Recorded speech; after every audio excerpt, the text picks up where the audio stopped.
முதலாவது வினா, உரு தொடர்பான சரியான கூற்றை தெரிவு செய்க. இதில் முதலாவது விட பாருங்க, இது ஒரு பகல் வேலைக்குரிய காட்சி ஆகும்.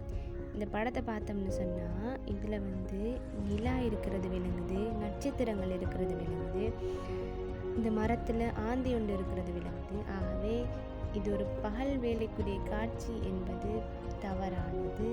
பகல் வேலையாக இருந்தால் அங்கே சூரியன் இருந்திருக்க வேண்டும். ஆகவே முதலாவது விடை தவறானது. இரண்டாவது விடை, இது ஓர் இரவு காட்சியாகும், அது சரியானது. ஆகவே முதலாவது வினாவுக்கு விடை இரண்டாவது.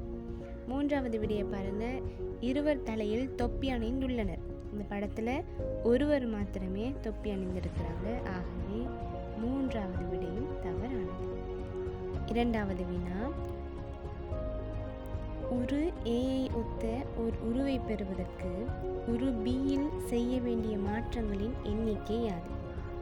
இந்த இரண்டு உருக்களுக்கும் இடையிலான வித்தியாசத்தை தான் இந்த கேள்வியில் கேட்குறாங்க. இப்போது உரு ஏயையும் பியையும் ஒப்பிட்டு பார்த்தோம்னு சொன்னால், இந்த பூனையிட இந்த காதில் கோடுகள் வரையப்பட்டிருக்குது, இந்த பூனையிட காதில் அது இல்லை.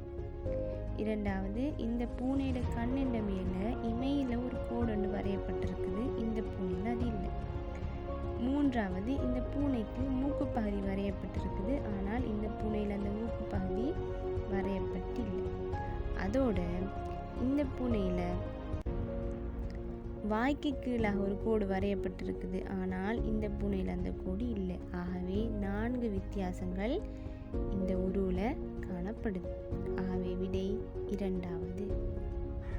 3, 4 ஆகிய வினாக்களில் கட்டத்தினுள் உள்ள தொகுதியுடன் சேர்ப்பதற்கு மிக பொருத்தமான உரு எது? மூன்றாவது வினாவை பாருங்க. அதில் முதலாவது தக்காளி பழம் ஒன்று தந்திருக்கிறாங்க, இரண்டாவது கத்தரிக்காய் ஒன்று தரப்பட்டிருக்குது, மூன்றாவது மிளகாய்கள் தரப்பட்டிருக்குது. இவற்றுக்கு பொருத்தமான ஒரு இந்த 3ல் எது என்று கேட்குறாங்க. முதலாவது பூசணிக்காய் தரப்பட்டிருக்குது, அதே போல் வெண்டிக்காய் தரப்பட்டிருக்குது, மூன்றாவது பாகற்காய் தரப்பட்டிருக்குது. பார்த்தோம்னு சொன்னால் தரப்பட்டிருக்கிற 6மே மரக்கறியாக காணப்படுது. ஆகவே அதிலிருந்து இந்த 3 விடைகள்லையும் வேறு பிரித்து அது இயலாது.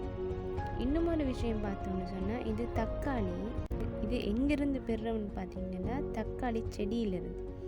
அதே மாதிரி கத்தரி செடி, மிளகாய் செடி, பூசணி கொடி, வெண்டிக்காய் செடி, பாகற்காய் கொடி.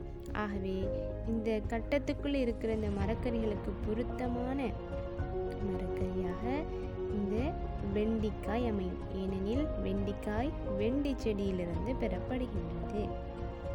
அடுத்து 4வது வினா. இந்த 4வது வினாக்களில் 3 உபகரணம் தரப்பட்டிருக்குது. இதற்கு பொருத்தமான உபகரணமாக எது அமையும்னு பார்த்தா, இந்த தரப்பட்டிருக்கிற 3 உபகரணங்களும் வாகனங்கள் திருத்துபவர்கள் வாகன திருத்த வேலைக்காக பயன்படுத்தப்படுற உபகரணமாக இருக்குது. ஆனால் இதில் முதலாவது தரப்பட்டிருக்கிற சாவியும் வாகன திருத்த வேலைக்காக பயன்படும். இரண்டாவது உளி, அது மரச்செதுக்கல்கள் அவற்றுக்காக பயன்படுத்தப்படும். மூன்றாவது காணப்படுறது ஒரு வெற்ற வேலைக்காக பயன்படுத்தப்படுறதா இருக்குது. ஆகவே இந்த வினாவுக்கு பொருத்தமான விடை முதலாவது.